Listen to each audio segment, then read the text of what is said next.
A maioria das pessoas acha que a presença do Espírito Santo é como um trovão que chega com força, como algo que só acontece com grandes líderes espirituais ou com aqueles que vivem em mosteiros, longe das distrações do mundo. Mas a verdade é que o Espírito de Deus está mais perto do que imaginamos.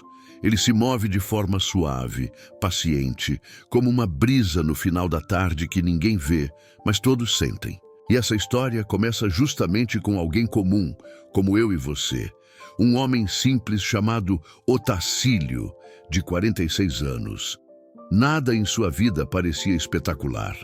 Era técnico em radiologia, vivia uma rotina marcada por silêncio e corredores hospitalares. Casado, pai de uma adolescente de 15 anos, ele levava sua fé de forma discreta, mas constante. Otacílio não era do tipo que falava muito sobre religião, tampouco alguém que liderava orações em público.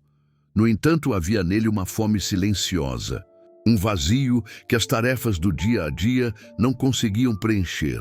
Ele já havia lido a Bíblia de capa a capa 2 vezes, conhecia as histórias, os milagres, os profetas, os salmos, mas ainda sentia que lhe faltava algo. Faltava sentir o Deus que ele tanto conhecia nas páginas sagradas. Certa noite, enquanto voltava para casa após um plantão de 12 horas, ele ouviu algo diferente no rádio do carro. Não era uma música, nem uma propaganda. Era uma pregação de uma mulher chamada Isadora, que contava como havia sentido a presença do Espírito Santo pela primeira vez enquanto orava sozinha na cozinha de sua casa durante uma madrugada qualquer. Eu não fiz nada de especial, dizia Isadora. Só fui sincera com Deus. Disse a ele que eu estava cansada de ouvir falar sobre sua presença. Eu queria era sentir. Essas palavras mexeram com Otacílio. Pela primeira vez ele se perguntou se havia sido honesto o suficiente em suas orações. Ele percebia que muitas vezes apenas recitava frases prontas, quase como um ritual decorado. Ao chegar em casa naquela noite, ele não ligou a televisão. Foi direto para o quarto, se ajoelhou ao lado da cama e disse uma única frase: Espírito Santo, eu não sei como orar, mas eu sei que o Senhor está aqui. Me ensina. E foi nesse exato momento, sem que qualquer luz brilhasse, sem música ou emoção artificial, que algo começou a acontecer. Não por fora, mas por dentro, a mente de Otacílio ficou em silêncio. Não aquele silêncio desconfortável de quando não se sabe o que dizer. Era um silêncio de paz. Uma sensação de que, mesmo sem palavras, ele estava sendo ouvido. Ele não teve visões, não falou em línguas, mas dormiu pela primeira vez em muito tempo com o coração leve. E essa leveza se tornou um convite para continuar. Na noite seguinte, ele voltou a fazer o mesmo. Ajoelhou-se, ficou quieto, abriu o coração. E assim começou um processo que durou dias. Ele não estava buscando milagres, estava buscando intimidade. E foi nesse processo que começou a perceber sinais sutis. Durante o dia, em meio ao barulho do hospital, ele começou a ter ideias mais claras, decisões mais seguras. Às vezes, ouvia vozes dentro de si que não vinham de sua lógica, mas de algo mais alto. Um exemplo simples foi quando uma paciente idosa pediu oração. Otacílio não sabia o que dizer, mas em vez de recusar ou repetir alguma frase pronta, ele simplesmente segurou a mão dela e disse: "O Senhor está aqui, Dona Emília. Mesmo em silêncio, Ele está." A mulher começou a chorar.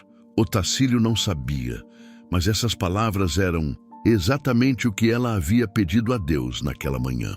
A partir daí, ele começou a perceber que o Espírito Santo não vinha para provocar espetáculo.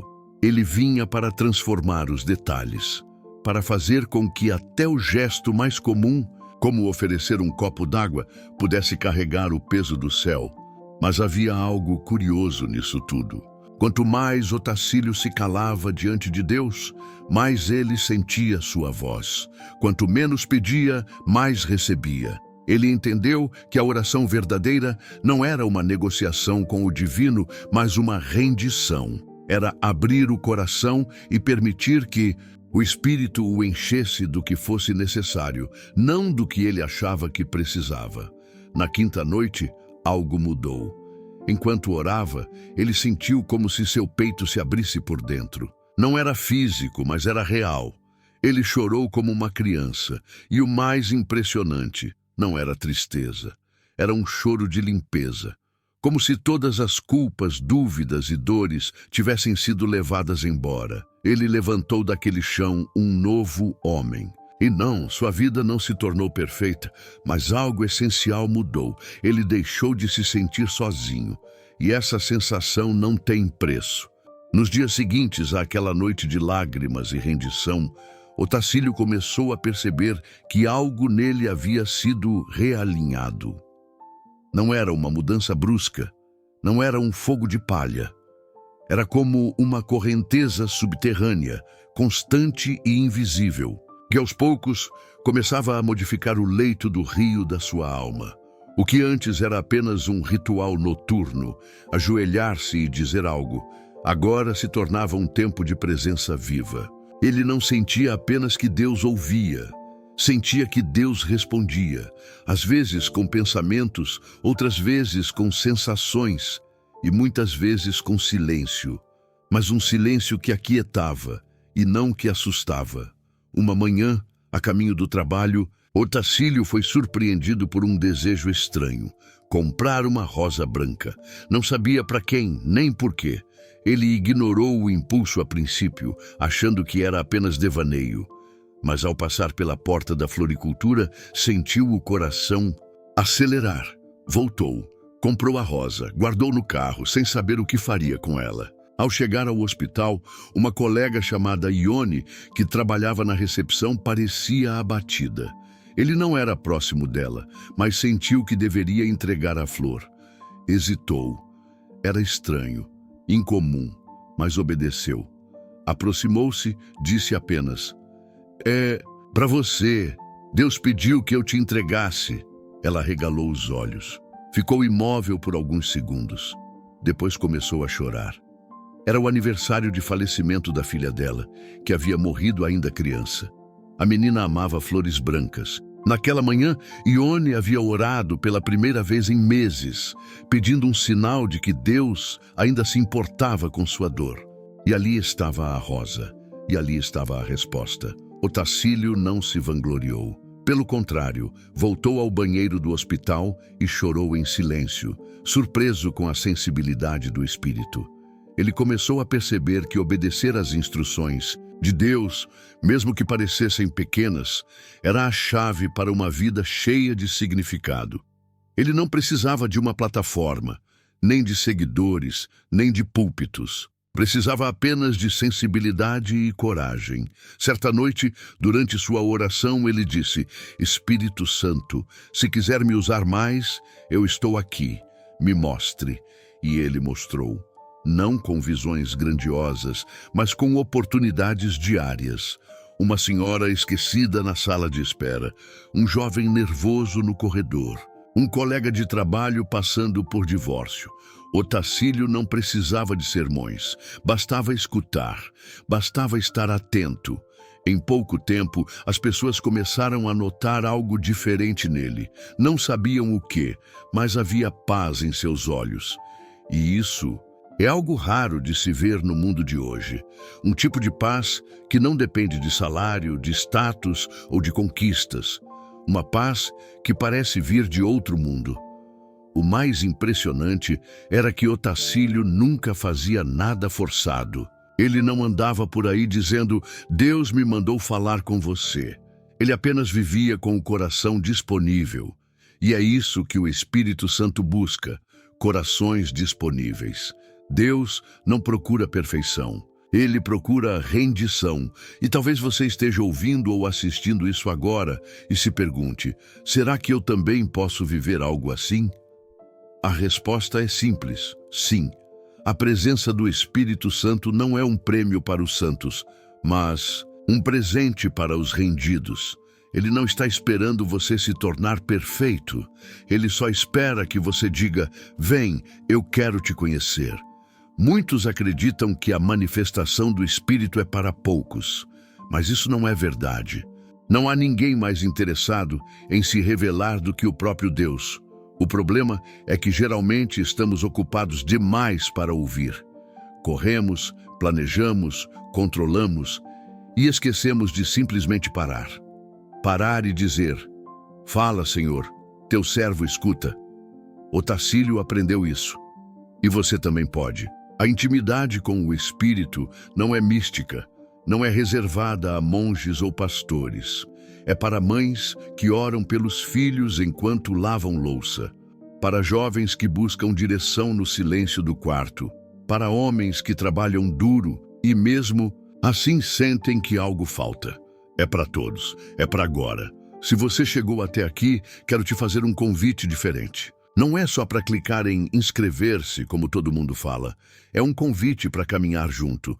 Aqui, a gente não constrói seguidores. A gente constrói uma comunidade de gente que sente, vive e compartilha a presença de Deus. Se esse conteúdo tocou seu coração, se inscreva agora. E me diga aqui nos comentários uma coisa simples. Qual foi a última vez que você sentiu Deus te guiar num detalhe pequeno? Pode ser uma escolha, um lugar, uma palavra. Me conta. Vamos crescer. Juntos. Quando alguém é cheio do Espírito, isso transborda. E não importa o quanto essa pessoa tente esconder, a luz sempre encontra um jeito de sair pelas frestas. Foi isso que começou a acontecer na casa de Otacílio. Sua esposa Clarice percebeu. Primeiro, ela não era do tipo que se envolvia muito com religião. A fé dela era mais racional, mais contida, mas ela era observadora. E percebeu que o homem com quem havia se casado estava diferente. Não falava muito sobre o que estava sentindo, mas havia algo nos olhos, algo na forma como ele a escutava, como cuidava das coisas da casa, como tratava a filha, como ficava em silêncio. Não por cansaço, mas por paz.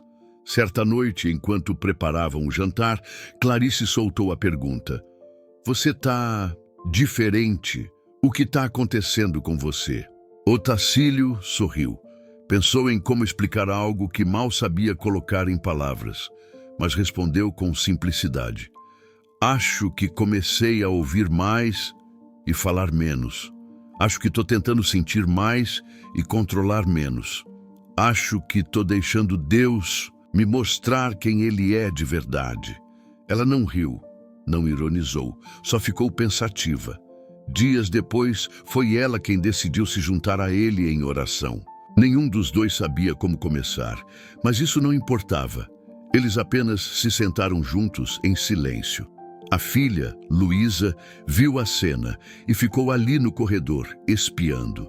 Aquilo era novo, incomum e também bonito.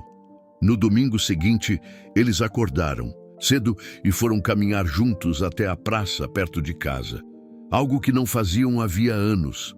Sentaram no banco debaixo da árvore onde costumavam ir quando namoravam. E ali, sem ninguém dizendo nada, Clarice segurou a mão dele e fez uma oração. Era simples, direta, mas cheia de verdade. Deus, eu não te conheço como eu queria, mas se o Senhor estiver ouvindo, vem ficar perto da gente. Foi nesse exato momento que Otacílio entendeu algo profundo. A transformação verdadeira não precisa de microfone nem de palco.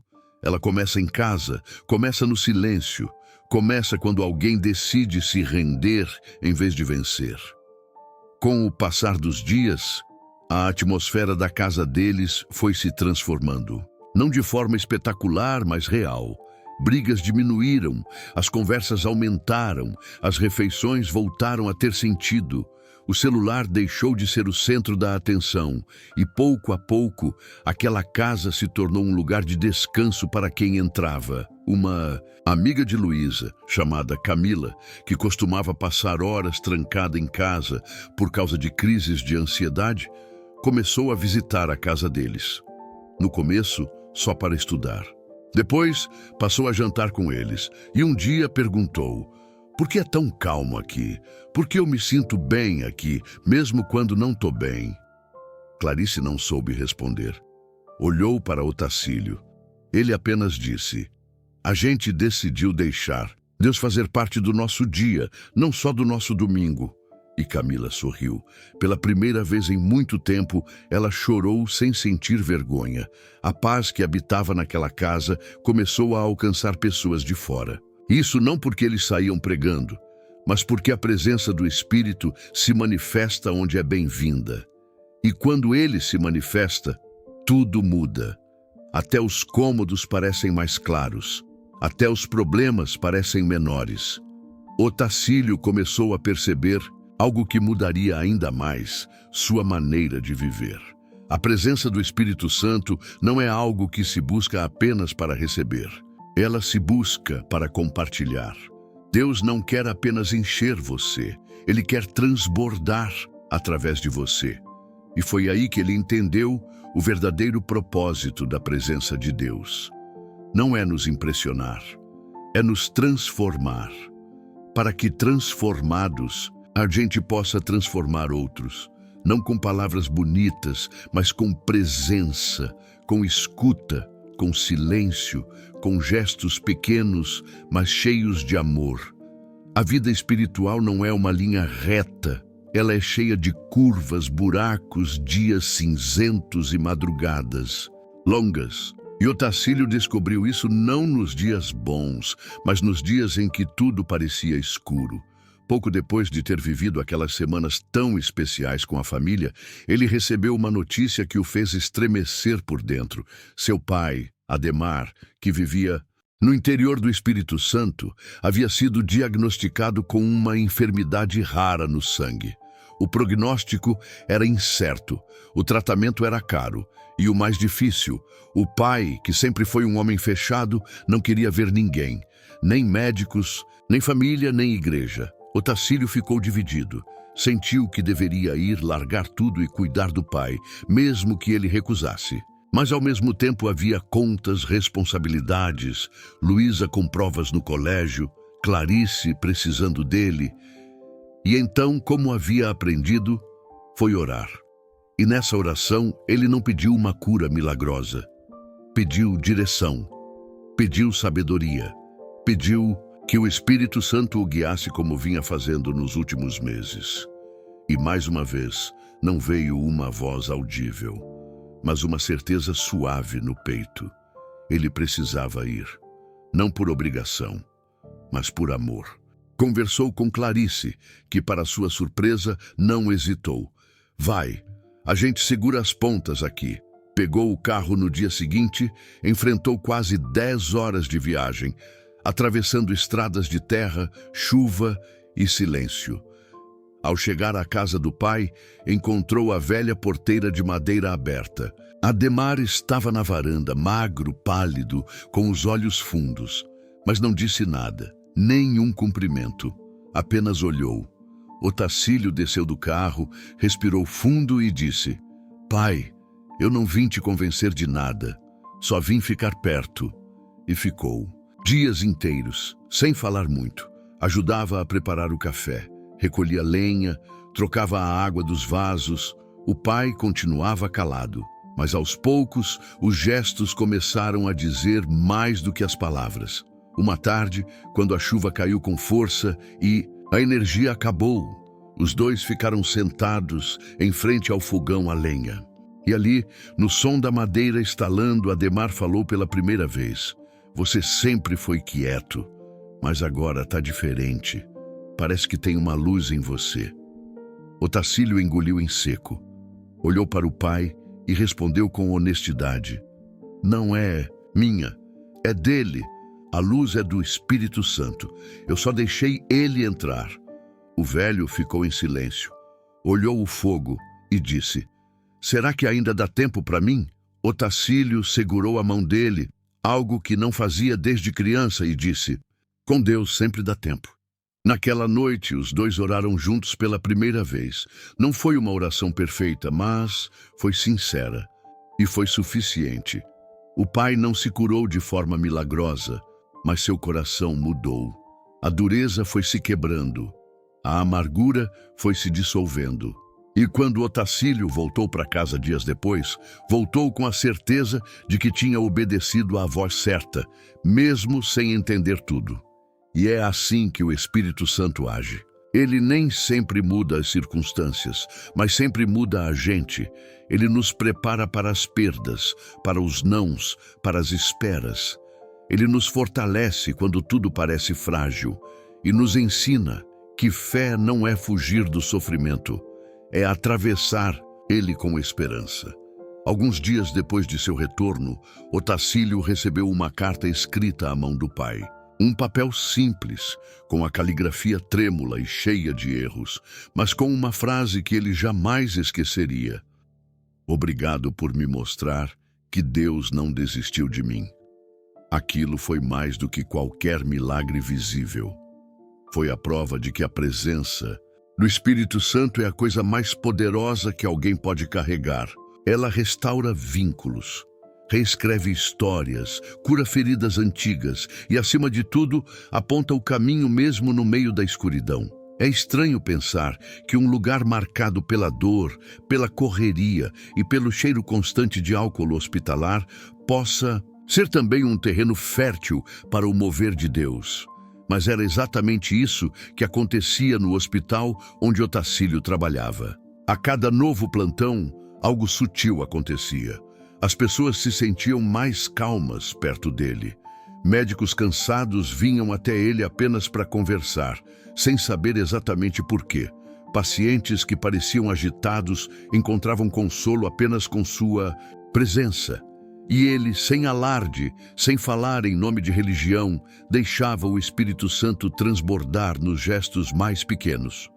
Uma das histórias mais marcantes desse período aconteceu com um colega chamado Elton, um enfermeiro de 38 anos, conhecido por sua impaciência e jeito explosivo.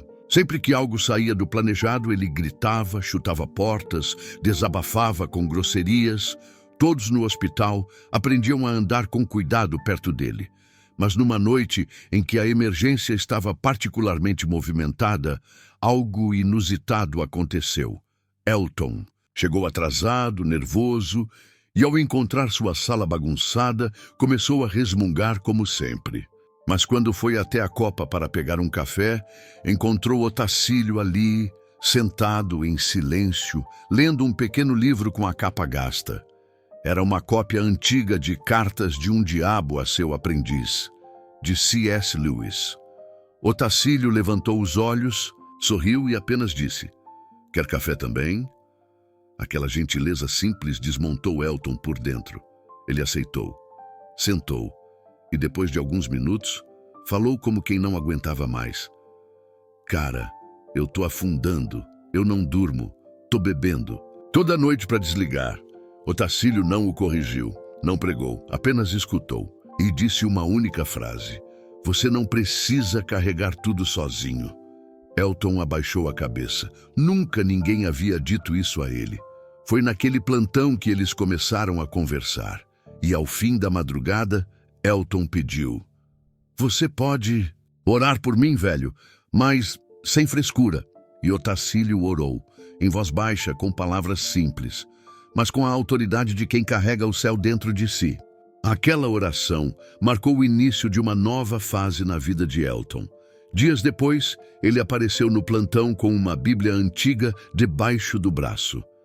Disse que havia encontrado guardada no armário da mãe. Aos poucos, ele começou a mudar. Não, virou um santo, mas começou a respirar melhor, a ouvir mais, e tudo isso aconteceu sem uma campanha, sem um culto, sem cartazes. Aconteceu porque alguém permitiu que o Espírito de Deus se manifestasse em ambientes onde normalmente ele é ignorado. Outro episódio aconteceu com uma funcionária da limpeza, Dona Áurea, uma mulher de 57 anos, conhecida por seu bom humor. Um dia, Otacílio percebeu que ela estava estranhamente calada. Perguntou se estava tudo bem. Ela hesitou, mas contou que havia perdido o neto de forma trágica e não conseguia encontrar sentido para continuar. Naquela hora, Otacílio não sabia o que dizer, mas sentiu em seu coração que devia apenas segurar a mão dela. Ficaram ali, os dois, em silêncio, encostados à parede branca do corredor, enquanto ela chorava. Depois de alguns minutos, ele disse: Deus não evita nossas lágrimas, mas Ele transforma cada uma delas em semente. Áurea o olhou como quem vê algo além da superfície. Disse: Eu nunca ouvi isso na igreja, mas era exatamente o que eu precisava. E a partir daquele dia, os dois passaram a orar juntos antes do expediente começar. Essas histórias foram se somando. Pessoas de diferentes setores começaram a se reunir discretamente antes dos plantões. Não havia uma liderança, não havia uma programação. Era apenas um tempo para respirar, orar, silenciar. Em poucos meses, o hospital, um lugar tantas vezes carregado de dor, passou a ser um espaço onde a esperança voltava a pulsar. Tudo isso sem que Otacílio mudasse de função, de cargo ou de discurso. Ele continuava sendo técnico em radiologia. Continuava fazendo exames, organizando relatórios, acompanhando os médicos. Mas agora, cada sala em que ele entrava se tornava um altar. Cada palavra se tornava um sussurro divino. Cada olhar, uma ponte entre o céu e a terra. A vida de Otacílio provava que a manifestação do Espírito Santo não está presa a templos. Ela acontece onde há rendição, onde há espaço, onde há alguém que diz: pode usar minha rotina, meu jeito simples, meus poucos minutos de intervalo, pode usar até meu silêncio. E talvez essa seja a maior revolução espiritual do nosso tempo. Não uma fé barulhenta que impõe, mas uma fé viva, que inspira. O tempo passou. Não muito, apenas o suficiente para que o que começou como uma simples entrega noturna de oração se tornasse um estilo de vida.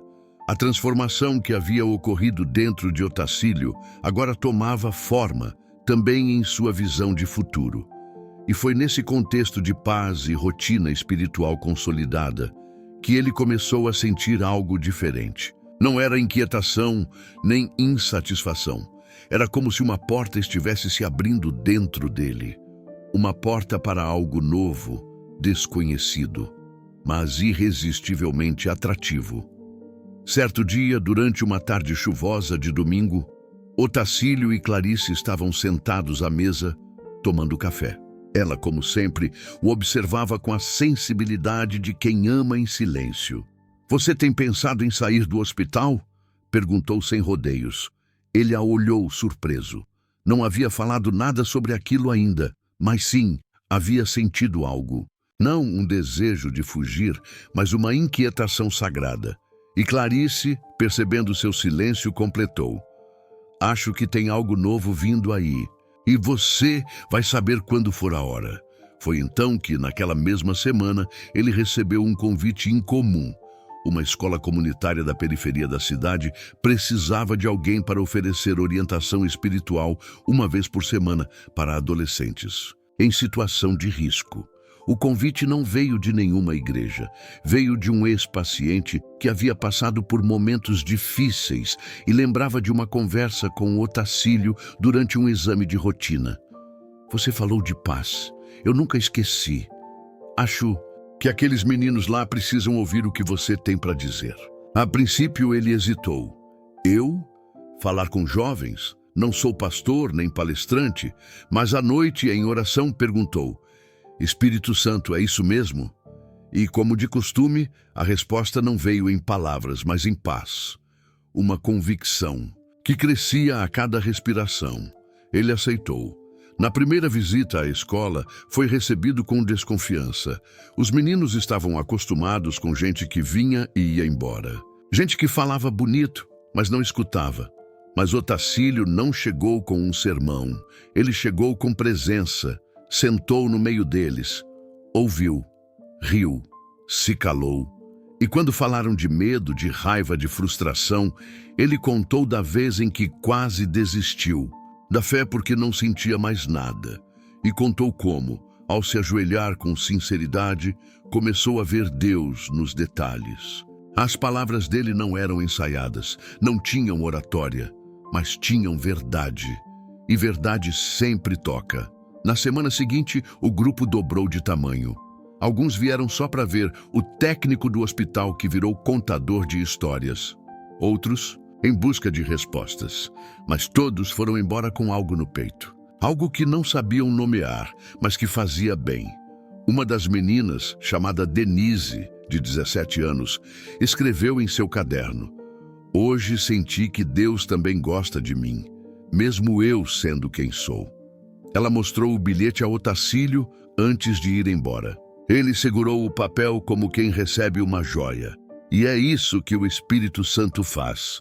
Ele nos tira dos lugares confortáveis para que possamos tocar vidas que jamais tocaríamos se ficássemos parados.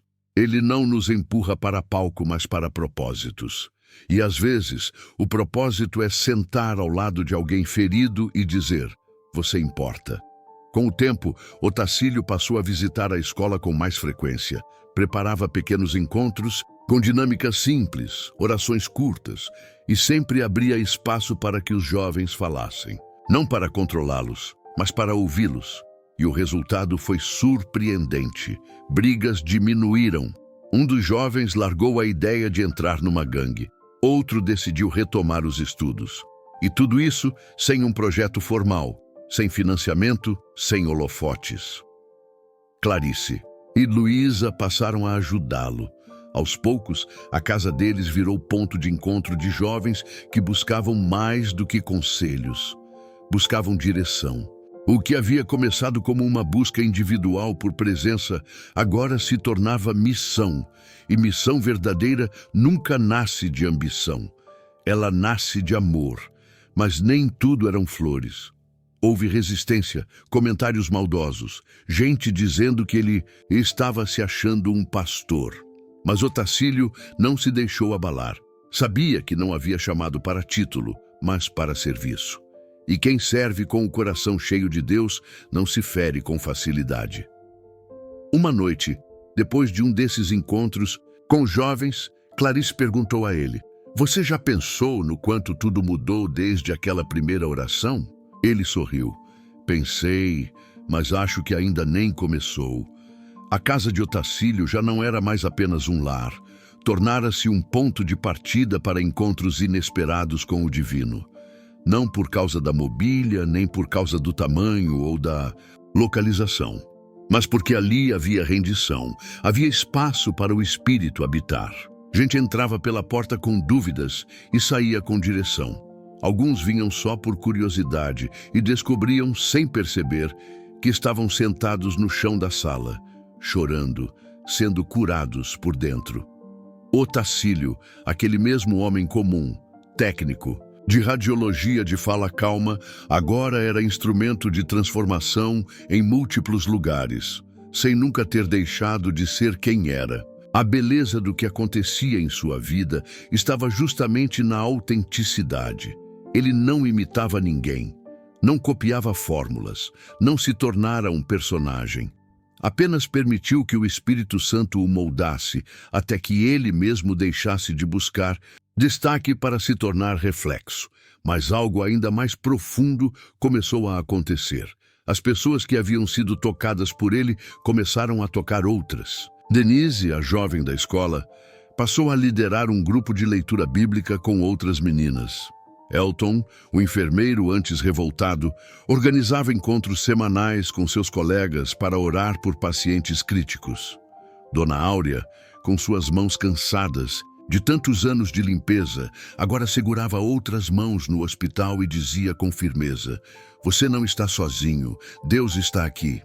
E Otacílio, ele continuava orando todas as noites, continuava se ajoelhando ao lado da cama, mas agora orava com um coração diferente.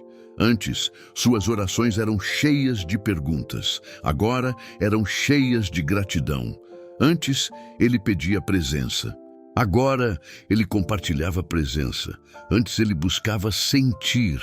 Agora, ele apenas sabia em uma de suas últimas idas à escola, foi surpreendido por uma homenagem. Os alunos, de forma espontânea, escreveram cartas para ele. Pequenos bilhetes, cheios de erros de português e verdades emocionantes. Um dizia: "Você não sabe, mas eu ia fugir de casa. Aí você falou que Deus sabia meu nome, e isso me segurou." Outro: "Minha mãe diz que eu tô mais calmo. Foi depois que comecei a ouvir você." Ele leu todas as cartas em silêncio e chorou.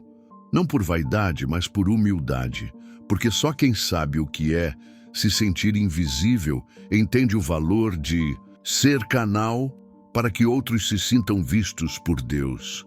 Certa noite, sentado na varanda com Clarice, ela comentou: "Você acha que cumpriu seu propósito?" Ele sorriu e respondeu: "Acho que comecei a entender o que é viver com propósito. Isso é um começo sem fim." A filha, Luísa, se aproximou com uma bandeja de chá e se sentou ao lado deles.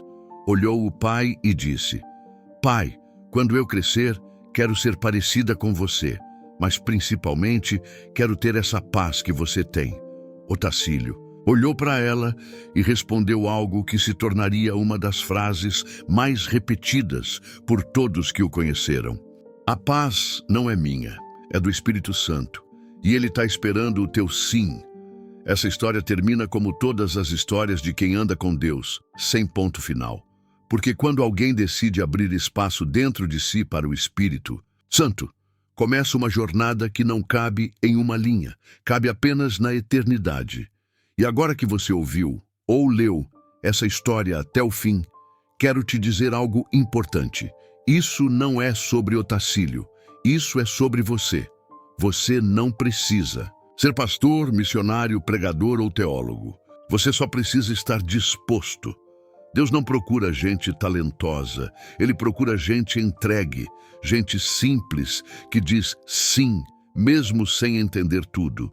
Gente que, como Otacílio, decide transformar o ordinário em altar. Talvez você esteja vivendo dias escuros, confusos ou silenciosos demais. Talvez você tenha deixado de orar porque sentiu que nada mudava. Mas hoje eu te digo, não pare, porque a presença dele não vem com barulho, mas com constância. E às vezes, basta uma única frase sincera para que o céu se incline: "Espírito Santo, eu estou aqui, me ensina a te ouvir." Se você sentiu Deus falar com você através desse vídeo, quero te fazer um pedido que vai além de um clique. Se inscreva aqui no canal, sim, mas se inscreva também nesse movimento de fé viva. Isso aqui não é só conteúdo, é uma comunidade. E eu quero te ouvir. Conta nos comentários qual foi a parte dessa história que mais mexeu com você. Ou se quiser ir mais fundo, compartilha com a gente uma experiência que você teve com o Espírito Santo, mesmo que pequena. Pode ser uma paz que você não soube explicar, uma palavra que veio na hora certa, um silêncio que te abraçou. Vamos criar um espaço de verdade e aprendizado. E se você gostou desse vídeo, envia para alguém que está precisando lembrar que Deus ainda fala, e fala com quem se dispõe a escutar. Esse canal é casa, e aqui todo mundo tem voz.